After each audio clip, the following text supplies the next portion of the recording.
Look, this phobia, I've never heard of it. Hybristophilia. When it comes to having a strong attraction to social deviants,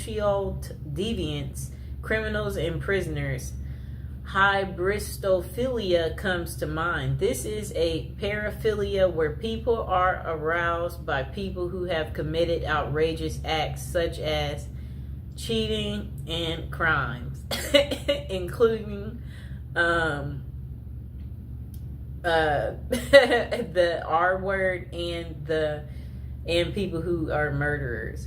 The thing that makes this so interesting is that it is different for everyone. Some are more passive about it while others are aggressive.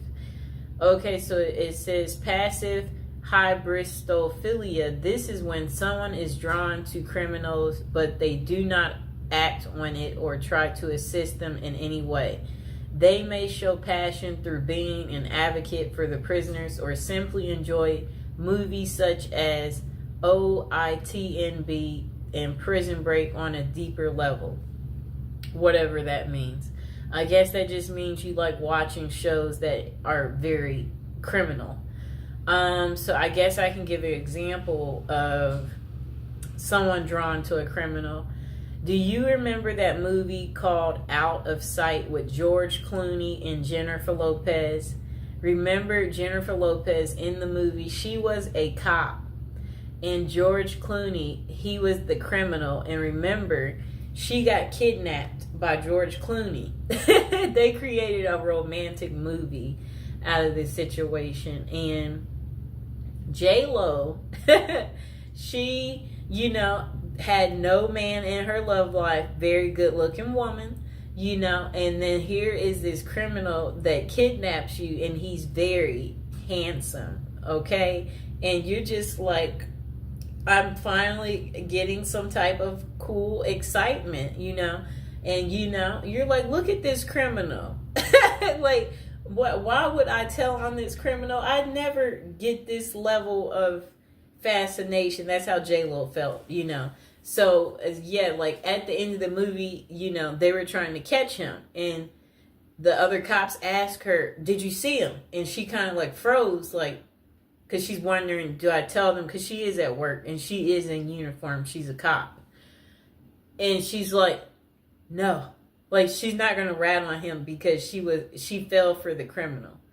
And before that, her and George Clooney, remember, he's a criminal and he's on the run. And she's a cop. So, he had her number, so... Yeah, so what happens is the criminal contacts you. Look, the criminal contacts you. You're at home and you're sleeping. The criminal contacts you, and then you wake up because it's the criminal. And then when the criminal is contacting you, that's when you're like, you're all ears because you don't know when you'll ever talk to this criminal again because he's calling like private.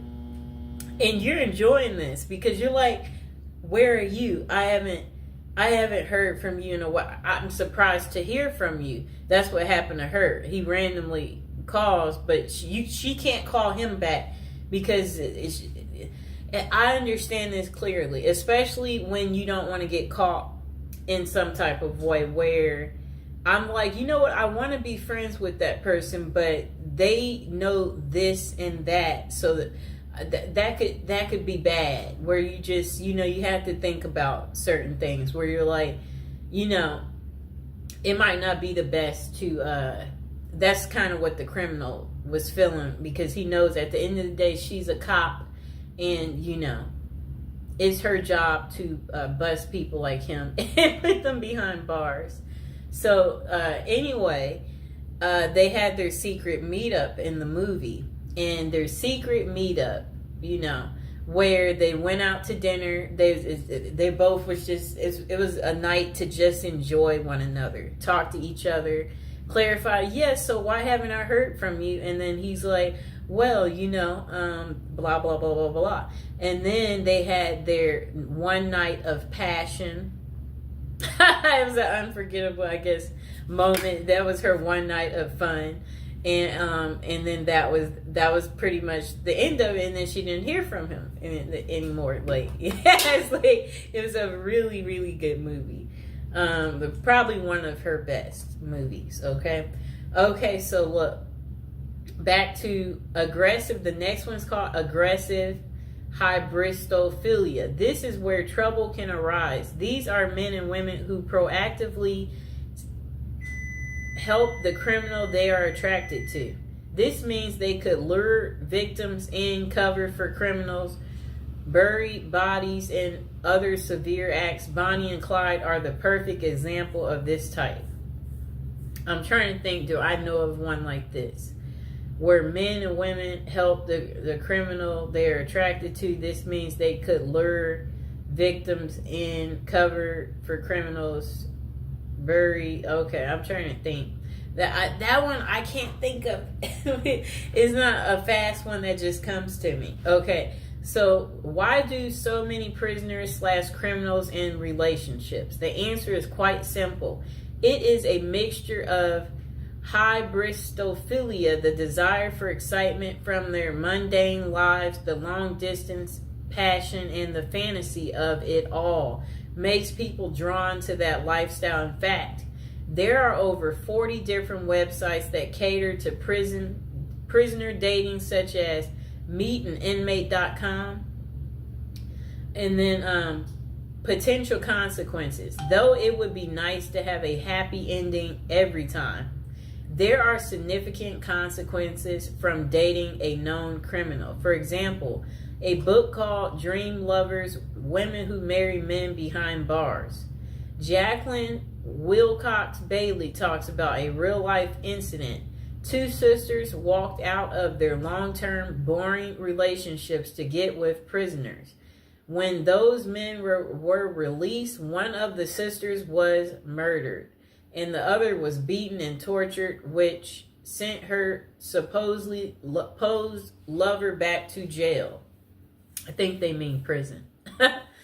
With this as a possibility, always be aware of the dangers you could be subjecting yourself. If you decide to follow that journey, with that being a solid case, does that mean that all prison love is fake and they are nothing but predators?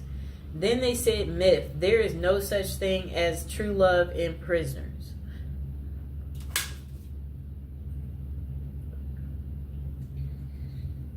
Okay, so they said there are some genuine and sincere relationships, but there are also tons of scams as well. How do you know the difference?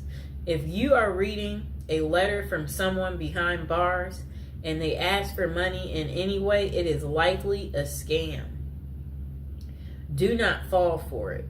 They could either be reaching out to women and men for financial gain, attention with the media, or to gain supporters, just like Ted Bundy, Richard Ramirez, and Scott Peterson did. I know what all of them look like. That's how infamous they are. For the record, serial killers such as those noted above are less often associated with scams and writing letters. You may think that they are great at manipulating, but that is not the case with them. They get away so well with murders and crimes because they are bold, always act like they have nothing to lose, and never overthink what they are doing. With an IQ of below average, more love letters come from non-serial killers who are much smarter and think things through better. Okay, overall, use your best judgment. These people will not always con you. They may be truly into letter writing for human connection. That's kind of funny because like they crave the connection, so they're writing the letter because, you know, there are many people in jail who do not have family or friends to reach out to. So they turn to pen paling to feel involved, valued, heard, and feel like they matter. Though it may not always be about love, it can still be about companionship and support, and worth volunteering to help people such as them feel cared about. Bonus, how to craft a prison letter. One thing I noted the most about the letter I have how well written it is. There are no errors. The penmanship was nearly perfected and the message was very well contrasted. So how did someone in prison learn to write so well? One word: practice. Those who write love letters would use trial and error in their writing. For example, they would keep tabs on the responses they would get from their loved ones. When they said certain things, they would then work on perfecting in those areas to get even more positive responses. In addition, they could have utilized other inmates for assistance as well. More perspective is a catalyst for fostering new ideals and learning how to write a moving love letter or scamming someone successfully. If you want to learn to write a great letter, start with practicing. Use your feedback as a guide and never be afraid to ask for help so you can become a pro. And the final thought: falling in love with criminals and prisoners is hyperbristophilia. Though having this characteristic is a passive sense, is fine. Seek help if you feel like you will act on those passions. There are limited professionals that can assist, but it is worth finding a reputable person before you do anything drastic that could land you in jail yourself. Oh no. Remember, human connection and writing to prisoners is a great way to improve their quality of life.